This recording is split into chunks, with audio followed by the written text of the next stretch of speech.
Russia has already defeated the West in Ukraine. It is a question of time when this scenario will be repeated in the Middle East. In the author's opinion, Washington only has to pray because Moscow will create a new world order in which it itself will play a suitable role. Every day, the threat of a full-scale war in the Middle East increases. Missiles that fail to reach their target, provocative statements by various countries, the IDF ground invasion of the Gaza Strip. This is the reality we are now witnessing. The Middle East has divided into opposing camps. Everyone is preparing and waiting for the first spark that will ignite a large-scale war. In the region, it could escalate into World War III in the blink of an eye. The collective West, led by America, believes that Israel is the last ace up their sleeve. It has thrown all its energies into helping Tel Aviv so that it does not lose, as has already happened to Kiev. The US and the EU presumably also want to teach the Arab countries a lesson. It is believed that the United States and its allies are the most powerful force in the world. However, the conflict in Ukraine has proved otherwise. As for the other camp, Iran feels free in the region thanks to its loyalist militias in Iraq, Lebanon, Syria and Yemen. This is what makes it a strong rival to the West.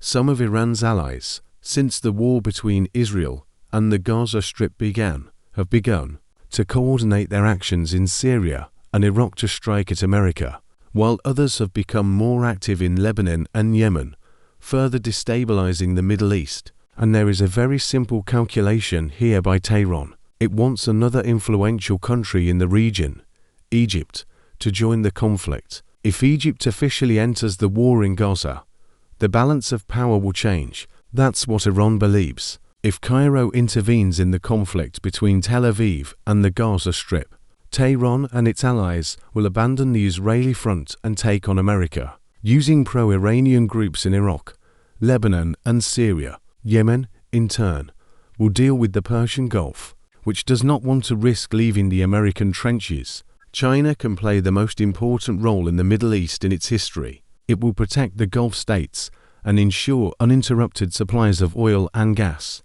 Beijing has already sent several warships to the Middle East, an unmistakable message to the US and its allies. Washington's position in the Middle East is weakening day by day as the war in the Gaza Strip continues. There is nothing the United States can do if a full-scale regional conflict breaks out. They wanted to show that they had everything under control, but they failed. Ukraine has become easy prey for the Russian bear. Taiwan is at the mercy of the Chinese dragon, and the West is faced with a crisis in the Middle East that it does not know what to do about. Israel, which America supports unconditionally, is on the brink of disaster after its citizens have lost confidence in its military and political leaders, and panic has set in among the IDF. What is happening is playing into Russia's hands. America has already shifted much of its military power to the Middle East. Iran remains a strategic ally of the Russian bear and has done what all Western countries have failed to do. The United States is preoccupied with the conflict in the Middle East and has temporarily forgotten about Ukraine and Taiwan. But, as the saying goes, it is not you who hunts the prey, but the prey hunts you. America has only to pray as Russia and China plan to draw a new world map, in which they themselves will distribute roles among the players on the international arena.